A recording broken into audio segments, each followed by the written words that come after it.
Lebih suka mengejar kesenangan sendiri daripada waktu bersama orang tua. No. Ini yes. Kalau aku no, itu karena seiring kita bertambah usia, orang tua juga kan akan semakin tua. Jadi alangkah baiknya kita memanfaatkan waktu yang ada juga sama orang tua, karena kita masih memiliki banyak teman. Sedangkan orang tua itu circle-nya udah semakin sedikit. Apalagi kalau mereka yang udah always at home 24/7, itu bakal kesepian banget. Jadi kita sebagai anak-anak ya harus sharing waktu lah sama mereka gitu. Wah, nggak bisa dibantah. Kenapa yes? Buset, nggak bisa dibantah. Kenapa yes? Karena gimana ya? Kadang orang tua tuh apa yang kita suka kadang kebanyakan dilarang. Jadi lebih baik sendiri lah kalau gua. Emang ada spend time sama orang tua, iya. Tapi di rumah kan udah sering ketemu. Jadi bisa canda-canda di rumah.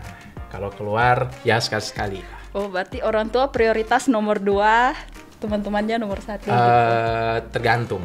Oh, Iya, tergantung situasi. Yang penting masih ingat orang tua lah. Lebih suka mengejar kesenangan sendiri daripada waktu bersama dengan orang tua. Saudara, saya punya satu prinsip firman Tuhan dalam Keluaran 20 ayat 12, di situ bilang, hormatilah orang tuamu. Waktu saudara mau menghormati orang tua, termasuk di dalamnya adalah memberikan waktu, memberikan perhatian, kehadiran saudara kepada orang tua. Itu adalah bentuk saudara menghormati orang tua. Dan bahkan saudara perlu memahami bahwa usia orang tua kita itu di dunia ini semakin hari semakin berkurang. Artinya waktu mereka, yaitu orang tua kita, itu semakin sedikit di dunia ini. Oleh karena itu gunakan waktu itu dengan sebaiknya. Bersama dengan mereka, hormati mereka, kasihi mereka, berikan waktu terbaik kita untuk kita bersama-sama dengan mereka. Sebab waktu orang tua kita sudah tidak ada, kita akan sangat menyesal. Dan bahkan kita berpikir, aduh, saya mau memberikan yang terbaik. Saudara, waktu tidak bisa diputar.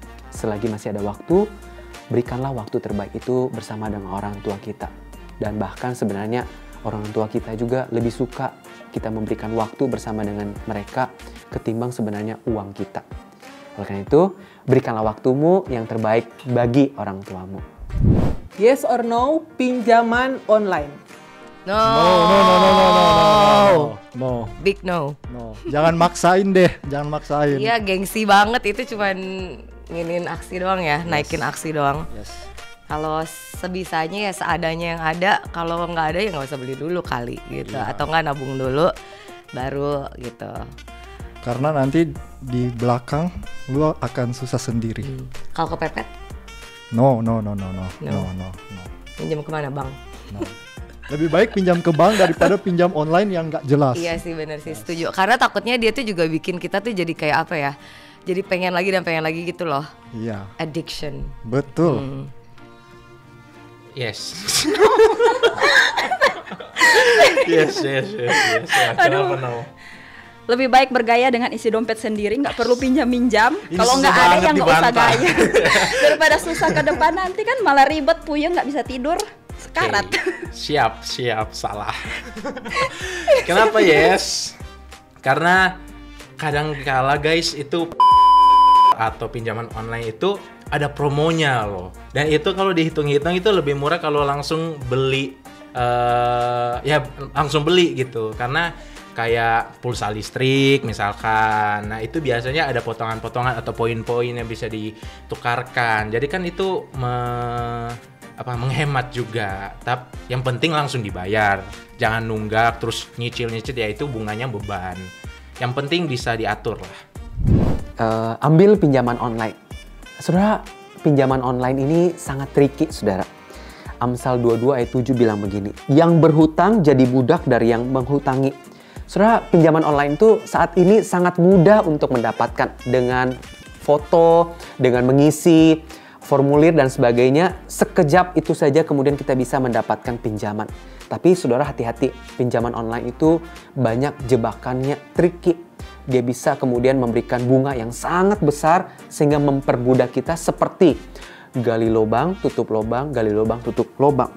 Sehingga kalau saudara berpikir bahwa saya harus kemudian meminjam saudara harus bijaksana meminjam. Kemana saudara harus meminjam? Saudara harus pikir baik-baik karena itu bisa merusak hidup saudara dan bahkan membuat saudara ketergantungan dan bahkan memperbudak saudara. Oleh karena itu kalau saudara mau beli sesuatu, saudara pikir baik-baik. Pakai uang sendiri, tabung.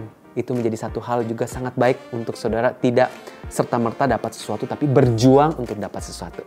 Oleh karena itu kalau saya ditanya apakah perlu pinjaman online, saudara perlu bijaksana untuk kemudian mengambil langkah ini.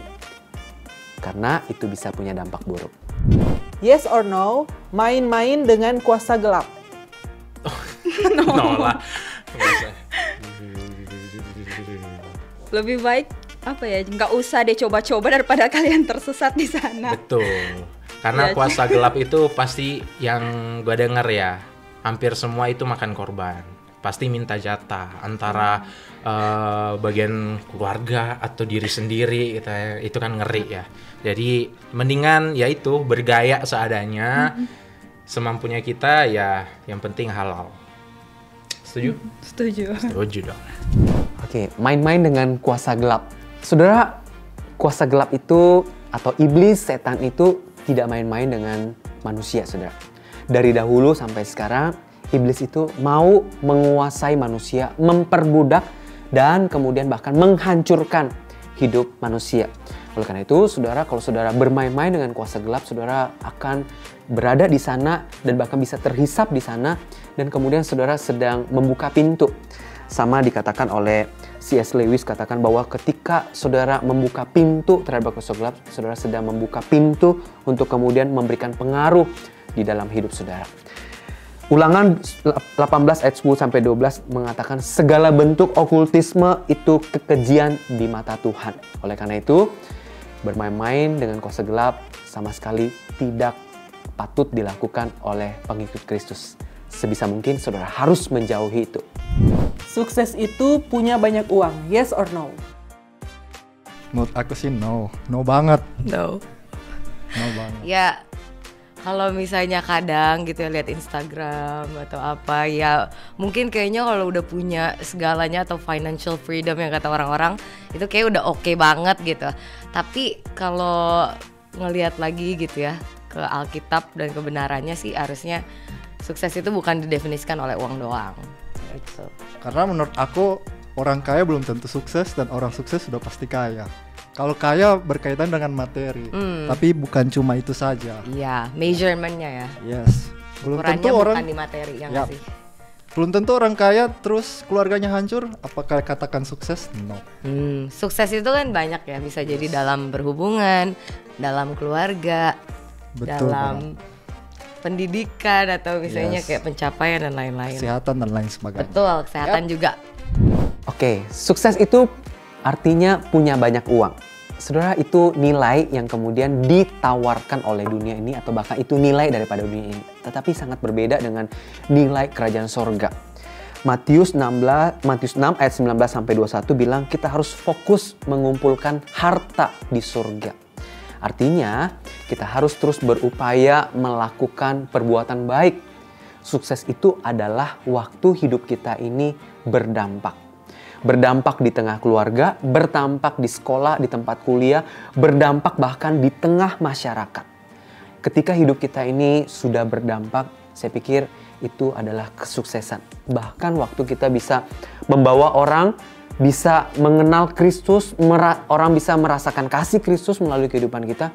Saudara, di situ kita sebenarnya sedang sukses untuk membawa orang kepada Kristus. Itu definisi sukses yang sebenarnya. Bukan punya banyak harta, bukan punya banyak kendaraan, atau bahkan mungkin jabatan tertentu. Karena di dunia ini, orang-orang yang punya ketenaran, orang-orang yang punya banyak harta, orang-orang punya jabatan tinggi, tidak sedikit di antara mereka kemudian memilih untuk bunuh diri. Kalau itu definisi sukses yang dianggap dunia, kenapa kemudian mereka memilih bunuh diri? Definisi sukses adalah waktu kita hidupnya penuh di dalam Tuhan.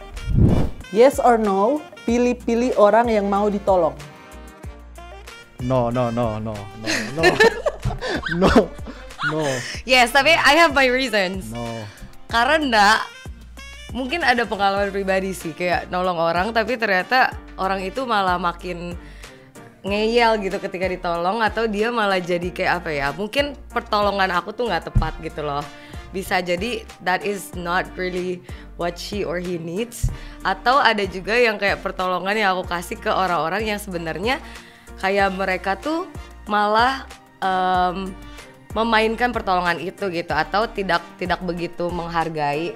Dan orang-orangnya juga pilih-pilih sih aku, karena kalau sebagai wanita kan ya nggak sih girls, kalau misalnya kita asal tolong orang terus mereka salah tangkep maksud kita, aduh udah deh. Apalagi kalau orang-orang di jalan gitu ya. Jujur aku harus pilih-pilih dulu sih. Berarti dia punya benefit tersendiri kalau lu mau nolong orang. Benefit apa tuh? Lu harus ada timbal balik nih. Bukan, kayak takutnya orang tuh jadi salah paham gitu loh maksud kita. Apalagi kalau di jalan gitu ya, terus misalnya atau supir deh atau apa gitu ya. Kalau butuh bantuan, I have to be really careful with that. Oke. Gitu sih. Kalau menurut aku no, nggak perlu milih-milih orang, karena kalau kita tolongin orang gitu, terus kita punya juga pemikiran kita nggak mau tolong orang, padahal itu orang yang kita harus tolong. Tapi gimana caranya lu tahu orang-orang itu benar-benar membutuhkan pertolongan nih? Kita nggak bakal tahu siapa soalnya yang mau waktu ditolong. itu ada orang yang kayak ngemis-ngemis gitu mintain uang, ternyata dia bohong, nipu gitu loh. Itu masalah dia dengan Tuhan, bukan masalah kita dengan Tuhan. Gitu. Kalau sebagai cewek kalau kenapa-napa gimana? Ya udah, kan kita punya niat baik nih untuk tolong. Tapi kita juga punya akal budi. Tapi kan kita tolong orang, kan pertanyaannya nolong ini mau pilih atau tidak? Ya tapi harus pilih, maksudnya pilih-pilihnya tuh dalam apa ya? Itulah. Yes. Pilih-pilih orang yang mau ditolong. Yes. Ya alasannya karena kadang itu ada orang yang nggak membutuhkan, tapi mereka bisa bikin cerita palsu supaya terlihat menyedihkan, sampai bantuan yang kita berikan itu kayak kurang tepat sasaran gitu loh. Jadi ada orang yang sebenarnya harus dibantu, tapi kita udah nggak punya something to give for, karena udah diambil sama orang yang sok-sok butuh ini, yang pura-pura butuh. Iya, gitu. Benar. Setuju. Karena kita juga dikasih hikmat untuk untuk nguji gitu. Orang ini benar-benar membutuhkan apa enggak. Jangan-jangan karena dia ngelihat kesempatan kita orangnya baik ya kan, jadi yang ngemis, istilahnya jatuhnya ngemis ke kita gitu. Padahal dia bisa kerja, bisa menghasilkan, tapi ya itu gitu. Oke. Menolong orang lain, pilih-pilih gitu ya, waktu mau tolong. Waktu kita mau tolong, umumnya atau tidak sedikit orang itu kemudian memilih-milih. Dia suka atau tidak suka, dia kenal atau tidak kenal, lalu kemudian akan ditolong. Padahal prinsip firman Tuhan bilang begini, Lukas 6 ayat 35, kita harus mengasihi bahkan musuh kita dan memberi tanpa harap imbalan. Jadi waktu kita mau menolong orang lain, sebenarnya kita tidak bisa memilih, bahkan dikatakan musuh kita sekalipun, atau dikatakan lain, orang yang menyakiti kita sekalipun kita harus tolong. Sebab prinsipnya adalah waktu kita tolong bukan karena siapa dia, atau bukan karena respon orang itu seperti apa. Dia say thank you kah? Atau bahkan mungkin menyakiti kita. Tapi prinsipnya adalah waktu kita melakukan perbuatan baik, menolong orang lain, kita sedang melakukan itu untuk Tuhan. Bukankah Tuhan sudah bilang, waktu engkau melakukan kepada salah seorang saudaraku yang paling hina ini, engkau sudah melakukannya untuk aku. Sehingga kalau ternyata ada orang-orang yang pura-pura minta tolong, lalu kemudian kita tanda kutip ya, kita itu terkecoh. Itu adalah tanggung jawab dia dengan Tuhan. Tapi bagian kita adalah kita perlu terus menolong, tetap menolong. Kita tetap perlu menolong, menyatakan kasih Tuhan kepada orang lain. Oleh karena itu, Yakobus 2 ayat 1-9 juga mengatakan bahwa kita nggak bisa pilih kasih di dalam menolong orang lain. Oleh karena itu, prinsipnya waktu kita menolong orang lain adalah saya sedang melakukan ini untuk Tuhan, bukan untuk manusia. Sehingga dikatakan terima kasih atau say thank you pun kita tidak dipengaruhi oleh itu, atau bahkan orang itu sekalipun menyakiti kita tetap melakukan perbuatan baik. Oke, itu dari saya. Prinsipnya tolonglah sebanyak mungkin orang, nyatakanlah kasih kepada sebanyak mungkin orang. Masih ada part selanjutnya, kita membahas tentang kisah percintaan. Oleh karena itu, like, subscribe channel ini supaya engkau mendapatkan part selanjutnya yang tidak kalah menariknya.